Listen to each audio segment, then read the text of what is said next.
Сәлеметсіздер ме, құрметті әріптестер? НКТ-да келіп жатқан жаңа сұрақтар 5-ші нұсқа.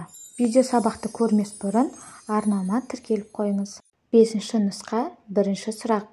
Елестету, салыстыру, түсіндіру және дәйек келтіру, мазмұндау кезеңдерін қамтитын тәсіл. Дұрыс жауабы дәлелдеу. 2-ші. Келтірілген мысалдардың ішінен сұрақ қоюдың басқаға бағыттау тәсілі. Дұрыс жауабы ойды кім толықтыра алады. 3-ші. Бәсекелестікке құрылғандықтан топ ортақ шешімге келе алмайтын әңгіме түрі.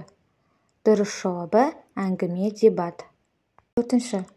Флейвел бойынша оқушыға тапсырманы орындауға кеңес берілмегендіктен оқушының қабілеті жетіп тұрса да тапсырманы орындай алмауы. Дұрыс жауабы өнімділік тапшылығы. 5. Мұғалім қызметіндегі сындарлы оқыту теориясына сәйкес маңызды басымдықтардың бірі. Дұрыс жауабы оқушылардың сабақты қабылдау ерекшеліктерін түсіну.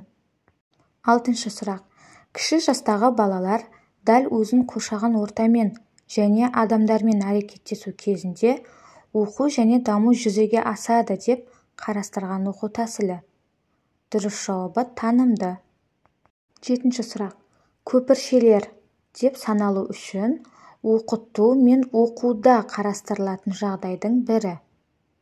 Дұрыс жауабы оқушыларға өз бетінше орындай алмайтын тапсырманы орындауға мүмкіндік беру. 8-ші сұрақ. Шульман құзырлы мұғалімге тән 3 белгіні көрсеткен. Соның бірі болып табылатын оқудың тәжірибелік дағдылардың сипаттамасы. Дұрыс жауабы оқушылардың білімін бағалау, ынталандыру, сабақты жоспарлау әдістемелерін меңгеруі. 9. Өткен материалға оралу, ой салу, дұрысын қабылдау, толық жауап беруге итермелеу мақсатын көздейтін қарапайым сұрақ. Дұрыс жауабы түрткі болу. 10. Педагогиканың жалпы негіздері бөлімінің мақсаты. Дұрыс жауабы педагогикалық білімді қалыптастыру. 11-ші сұрақ. Сендіру әдісінің бірі. Дұрыс жауабы этикалық әңгіме. 12. Педагогиканың негізгі категориясы. Дұрыс жауабы тәрбие. 13. Оқу пәнінің әдістемесі. Дұрыс жауабы белгілі пәнді оқыту теориясы. 14. Педагогикалық процесті басқаруда мұғалім үстемдік ететін қарым-қатынас стилі. Дұрыс жауабы авторитарлық. 15. Озат педагогикалық тәжірибені талдау және зерттеу әдісі. Дұрыс жауабы жаңашыл мұғалімдердің іс тәжірибесімен танысу. 16. Мектептің әдістемелік жұмысын ұйымдастыру жұмысы. Дұрыс жауабы әдістемелік күн. 17.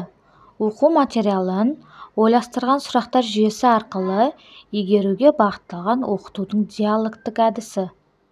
Дұрыс жауабы әңгіме кеңес. 18. Білім алушыларды бірнеше топқа бөліп, күрделі, көлемі үлкен мәтінді терең түсінуге мүмкіндік тудыратын. Дұрыс жауабы джигсо. 19. Іскерлік ойын. Дұрыс жауабы тұлғалық бағдарлы оқытудың формасы.